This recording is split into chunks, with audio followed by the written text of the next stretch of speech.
Hi there, everybody. How are you? I'm getting okay. So Facebook is doing it again. It's making me super close. I have no idea why. So I'm gonna be backing myself up a little bit. Okay. So there we go. Hopefully I'm not. I'm still pretty close, but I don't know why Facebook. In the preview mode, I'm totally fine, and then I'm like really, really close. But here I am. Hi, guys.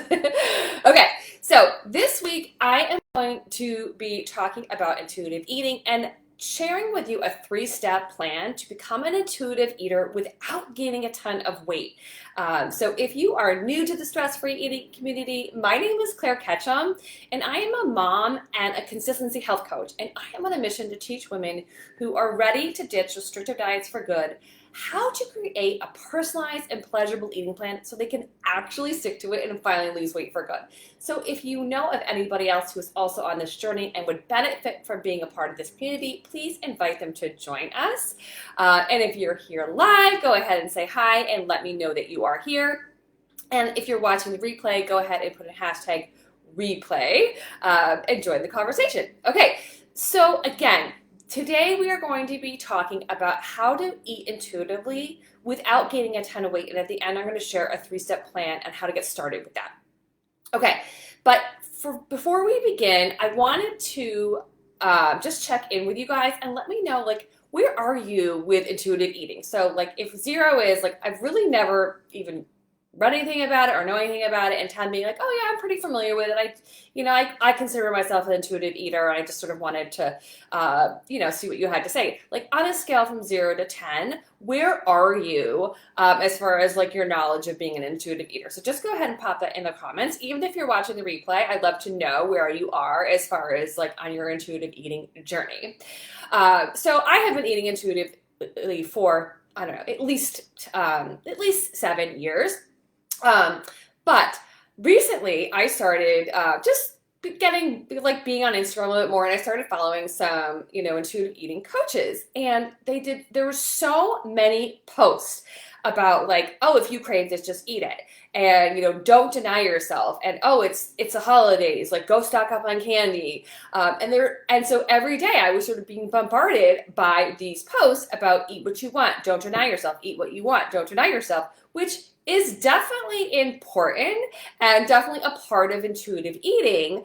But what I felt a lot of these accounts were telling me is that if I had any boundaries around, what I decided to eat, that I was doing it wrong, that I was in a diet mentality and that I was like not free of the diet culture. And I just don't believe that is true. That's just sort of where I diverge. And so it's just sort of like, this is a philosophy and people interpret it differently. And so that is all I took it to be. But what I found is that after following these accounts for 2 months, I had actually gained 5 pounds and was eating less intuitively than I had in years. And I was like, what the heck is going on? I just gained 5 pounds by quote unquote eating more intuitively. And for me, when I gain weight, I know that something is off with me. And so, like, to me, that's just like, hey, like something's going on. Like, you're not eating intuitive is basically what my body is telling me when I gain weight. And so back when I was a chronic dieter, my instinct when I gain weight would be to go back on a diet. Now my instinct is this is just information. What is going on in my life that is causing me to gain this weight? So it's just a really subtle perspective shift, but it's huge and really, really important. So what I figured out is that because I was following these intuitive eating accounts, I was actually eating dessert like every single day. Sometimes I was eating dessert twice a day. I was eating so much sugar, and my body was like, yeah, like you can eat sugar, but you can't eat that much sugar. Like we don't process that much sugar anymore. And so all I did was just, okay, I really need to like sort of like get back to the basics with intuitive eating and really tune into what my body is telling me. And my body was telling me like very clearly, you are eating way too much sugar for you. Now, the thing is like, what is too much sugar for me and what is too much sugar for the next person, the next person, the next person is totally different. And that's where the power of intuitive eating comes in, because you get to decide. You get to decide what is right for your body and what is not right for your body. And that could change, right? Like, so during like Christmas, for example, like my idea of what is enough sugar and too much sugar is very different than like on a random Tuesday in January, right? Like I have different rules depending on what is happening in my life. But in general, I have a general idea of how my body feels best and what foods I need to get myself there. Okay, so that is sort of a little sort of short introduction to intuitive eating. So here is the plan. Now this is very simple. There are a million nuances to intuitive eating. So they, sorry, just gonna read the comments. Not sure, my taste buds say eat bread, LO, but my brain tells me to let go of sugar and we'll have less pain.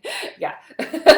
So exactly, Beatrice, it's finding that balance between what your brain is telling you, which we will talk about in this plan. Okay, so the first step is to have a general plan. So if we take Beatrice's example of the bread, okay? So if you are really tuning into your body, how often can you eat bread, like let's just say in a week period, and feel okay? And not maybe, like however bread makes you feel. Maybe it makes you feel bloated, or maybe it makes you feel cranky, or maybe you get like an energy slump when you eat a lot of bread during the day, or maybe you don't sleep well, or maybe you break out. Like however your body responds to a food in a negative way, you have to decide like how much of that, or do you gain a ton of weight, right? Like there's that piece too. So how does your body respond to it, and how often could you have that bread in your week and still feel your best? And so that you want to have a general idea of what that is for you, okay?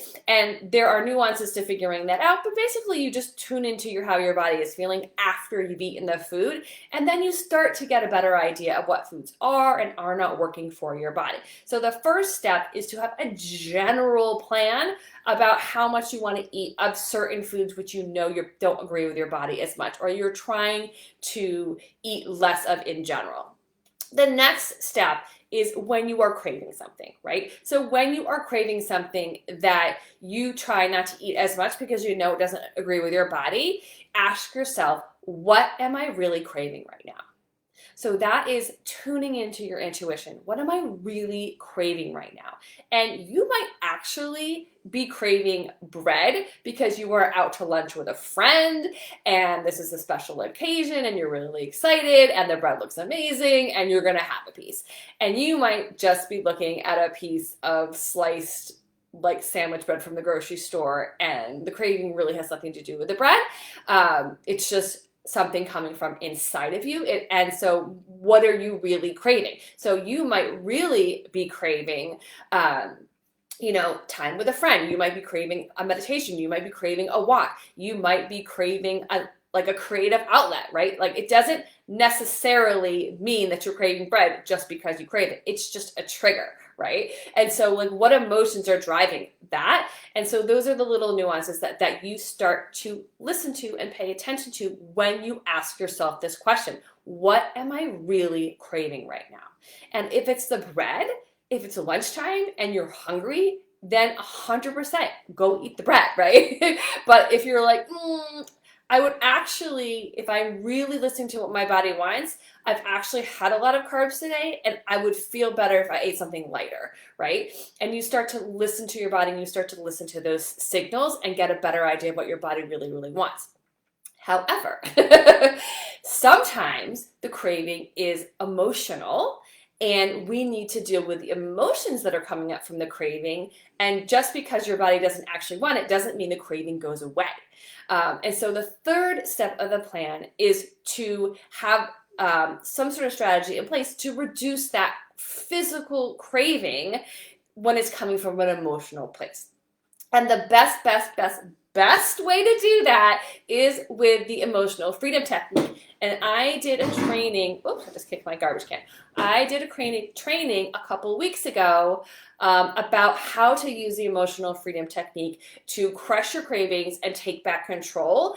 And so if you are really, really wanting something and feels like you have no control over your decisions and you're asking yourself this question and you're not really sure, then this is a great technique to help you check in. So if you want me to tag you in the how to use this tapping meditation to crush cravings, let me just go ahead and say, like, crush cravings, and I will go ahead and I will tag you in that training, because that is really the best way to deal with cravings when they're coming from an emotional source, right? If it's a physical craving, and you're actually really, really hungry, and that is what your body wants the most, and that's what's going to have you feel the most satisfied, then yes, go ahead and eat it. But that is sort of the nuances of becoming a intuitive eater. So if you guys have any questions, do you want me to clarify anything, let me know. I'm happy to help you guys sort of wade through this and like figure it out a little bit more. And if you want to know the 3 things that you really need to implement to lose that weight for good, and I really do encourage you to register for my methodology masterclass, which is coming up next week.